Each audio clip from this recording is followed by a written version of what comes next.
गपोड़ी बहू। उमा जी की बहू पिंकी को गप्पे मारने की बहुत आदत थी।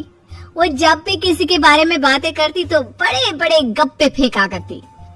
आसपास के सब लोगों को पता था कि पिंकी बहुत बड़ी गपोड़ी बाज है।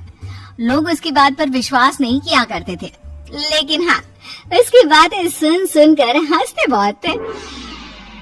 अरे बहू, पड़ोस वाली शर्मा जी है ना, उनकी बेटी का जन्मदिन है, तुम भी चली जाना। ठीक है मम्मी जी, ये तो बता दो गिफ्ट में लेकर क्या जाना है? अरे लेकर क्या जाना है, 250 का लिफाफा दे देना, बस काफी है।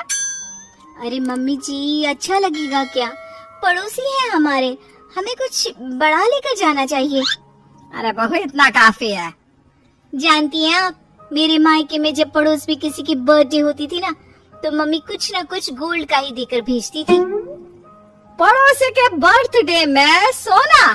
कैसी बातें करती हो। और नहीं तो क्या, आपकी तरह थोड़ी ना लिफाफा पकड़ा दिया। पिंकी शर्मा जी की बेटी के जन्मदिन में चली जाती है। अरे आज तो बड़ी सुंदर लग रही हो साड़ी में। जी मैं तो लहंगा पहनकर आने वाली थी, मम्मी जी नहीं मानी। अरे बेटा, बर्थडे पार्टी में तो साड़ी चल जाती है, मेरा मतलब कोई शादी थोड़ी ना है। कैसी बात कर रही हैं आप आंटी जी? मेरे मायके में तो छोटे छोटे फंक्शन भी हम लोग लहंगा बनवाते थे बुटीक से डिजाइन करवाकर, चाहे पड़ोस में किसी का जन्मदिन हो। मेरी मम्मी हमेशा बुटीक से नया लहंगा डिजाइन करवाती थी। मैंने तो ऐसा कहीं नहीं देखा, ये तो तुमने आज बड़े कमाल की बात बताई। अरे जाने दीजिए, कोई बात नहीं। और बताइए, आपकी बेटी नजर नहीं आ रही? अरे भाभी, मैं यहाँ हूँ, ये देखिए मेरा ड्रेस कैसा लग रहा है?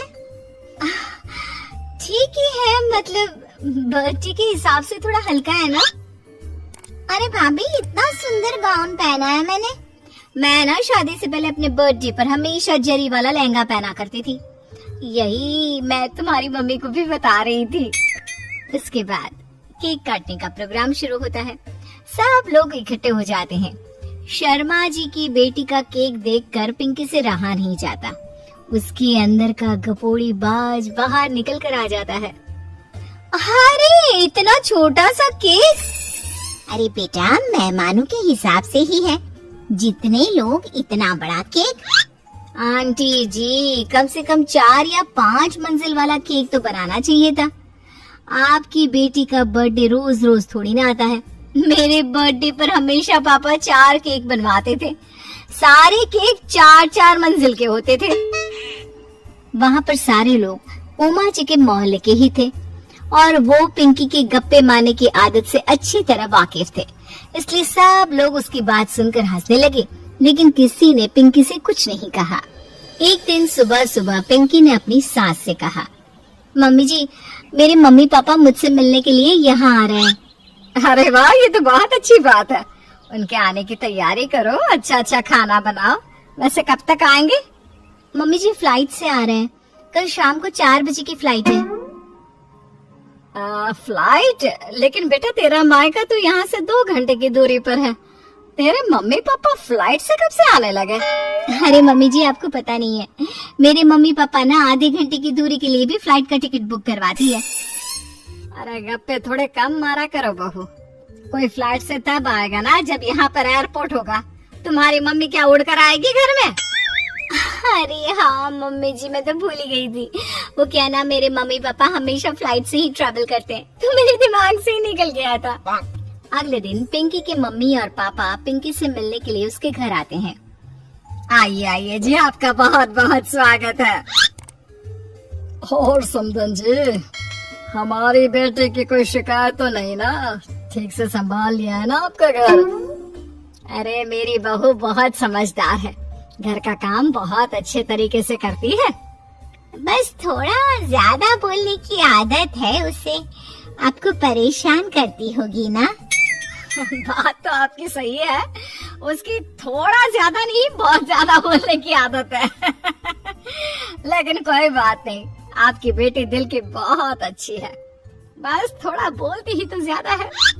पिंकी बेटा, इधर आओ, देखो तुम्हारे मम्मी पापा आए हैं, तुमने इनके लिए खाना तो बना लिया ना?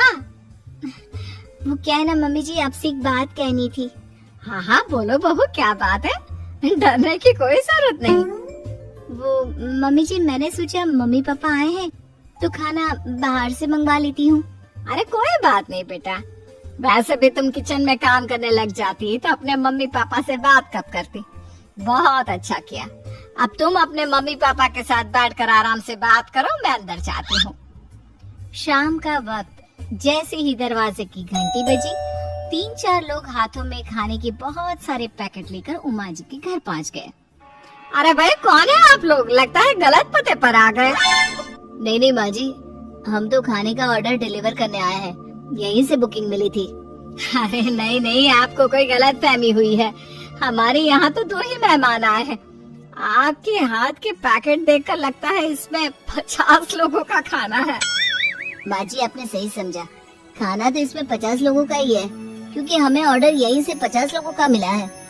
अरे लेकिन इतना सारा खाना, कहीं मेरी बहू ने अपनी गप मारने की आदत के चलते ऐसा तो नहीं कर दिया। ये खाना आप रख लीजिए और हमें हमारे पैसे दे दीजिए। अच्छा वैसे कितने का बिल बना है? ज्यादा नहीं, बस 10,000 दे दीजिए। उन लोगों की बात सुनकर उमा जी पिंकी को आवाज देकर वहाँ बुलाती है। जैसे ही पिंकी वहाँ आती है, खुश होते हुए उन लोगों को वहाँ पर खाना रखने के लिए कहती है। अरे इतना सारा खाना क्यों मंगवाया बहू? अरे मम्मी जी, मैंने आपको बताया तो था, मम्मी पापा आए हैं तो मैं खाना बाहर से मंगवा रही हूँ। ये बात सही है बेटा, लेकिन 2 लोगों के लिए 50 लोगों का खाना? अरे मम्मी जी, कुछ कम पड़ जाए तो अच्छा थोड़ी ना लगता है, और मेरे मायके में तो ऐसा ही होता है, एक्स्ट्रा खाना मंगवाते हैं हम लोग। तभी पिंकी के मम्मी और पापा वहाँ पर आते हैं। अरे बेटा, एक्स्ट्रा खाना मंगवाने का मतलब ये थोड़ी ना होता है कि 2 लोगों के खाने के लिए 50 लोगों का खाना मंगवा लो। और बेटा, तुम्हारी गप मारने की आदत के चलते 10,000 का बिल आया है, तुम्हें नहीं लगता ये गलत है? देखो बहू, बढ़ा चढ़ाकर बातें करना अपनी जगह, लेकिन इतनी बड़ी बड़ी फेंकना भी गलत है ना। पहली बात तो इतने सारे पैसे लगे, और दूसरी बात खाना वेस्ट होगा। आप लोग ठीक कहते हैं, मैं आज के बाद अपनी इस आदत को कंट्रोल करने की कोशिश करूंगी और अब से गप थोड़ी कम मारा करूंगी। पिंकी की बात सुनकर सब लोग हंसने लगे।